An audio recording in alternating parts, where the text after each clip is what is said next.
তালিবানির ছায়া বাংলাদেশে শিশুরা আর গান শিখবে না। শারীর শিক্ষা, গানের শিক্ষক নিয়োগ করব না, এই ঘোষণা দিয়ে ইসলামপন্থীদের হাত থেকে নিস্তার ইউনূস সরকারের। ইসলামপন্থীদের চাপে পিছিয়ে গেল ইউনূস সরকার। প্রাইমারি স্কুলে গান ও শারীর শিক্ষা বাতিল, শিশুরা আর গান শিখবে না। বাংলাদেশে নতুন বিতর্কে সরকার পিছু হটল। ইসলামী আন্দোলনের হুমকিতে সরে গেল শিক্ষানীতি। স্কুলে গান, শারীর শিক্ষা বাদ। প্রাইমারি স্কুলে শিক্ষা প্রণালী ঘিরে তৈরি হলো তীব্র বিতর্ক।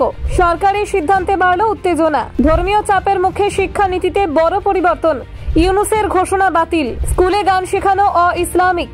সরকারের পদক্ষেপে উঠছে নতুন প্রশ্ন চিহ্ন। দেখুন ঠিক কি ঘটল। সরকারের এক সংক্ষিপ্ত ঘোষণায় বদলে গেল প্রাইমারি শিক্ষা ব্যবস্থা নিয়ে এক বড় পরিকল্পনা।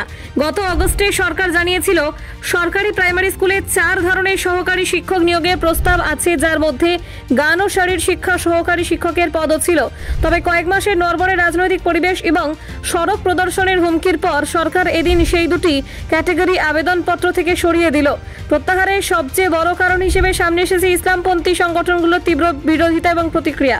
তাদের দাবি ছিল স্কুলে গান শেখানো ইসলামিক নৈতিকতার সঙ্গে খাপ খায় না, তাই এই ধরনের শিক্ষক নিয়োগ করা অগ্রহণযোগ্য। ইসলামী আন্দোলন বাংলাদেশের শীর্ষ নেতা সৈয়দ রেজাউল করিম সহ কিছু সংগঠন সরাসরি রাস্তায় নামার হুমকি দিয়েছেন যদি তাদের দাবি মানা না হয়। শিক্ষা মন্ত্রকের উচ্চপদস্থ কর্মকর্তা মাসুদ আক্তার খান সংবাদ মাধ্যমে বলেন, আগে নিয়োগ নীতি থেকে 2 ক্যাটাগরি বাদ দেওয়া হয়েছে এবং যখন তাকে জিজ্ঞাসা করা হয় এটি কি ইসলামপন্থীদের চাপে নেওয়া পদক্ষেপ, তিনি সংক্ষেপে বলেন, আপনারা নিজেরাই খুঁজে দেখুন। এই মন্তব্য রাজনৈতিক বিতর্ককে আরও বাড়িয়ে দিয়েছে।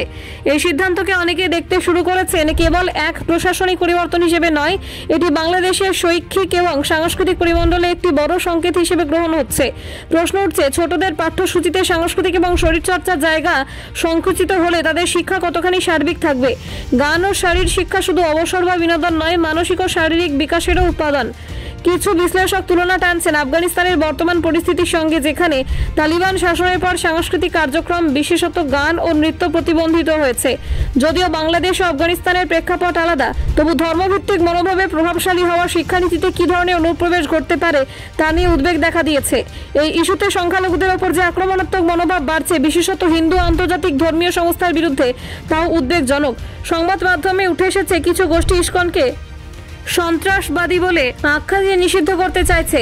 এই ধরনের প্রচেষ্টা ধর্মীয় স্বতন্ত্রতা ও সংখ্যালঘু অধিকারকে আরও ঝুঁকির মুখে ফেলতে পারে। রাজনীতির বৃহৎ প্রেক্ষাপটে পরিস্থিতি আরও জটিল। নবগঠিত বিরামহীনতা থাকা জাতীয় অন্তরায় মোহাম্মদ ইউনূসের ঘটনাভিত্তিক সরকার ইতিমধ্যেই বিভিন্ন রাজনৈতিক সমীকরণ সামলাতে ব্যস্ত। পূর্বে সরকারি নীতির বিরুদ্ধে শিক্ষক ও সরকারি কর্মচারীদের প্রতিবাদের ইতিহাস এবং সাম্প্রতিক সময়ে বিরোধিতায় বাড়তি চাপ, এইসব মিলিয়ে সিদ্ধান্তগুলি প্রভাবিত হতে পারে।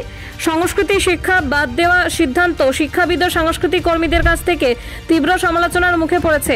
Bureau report, Bangla digital TV.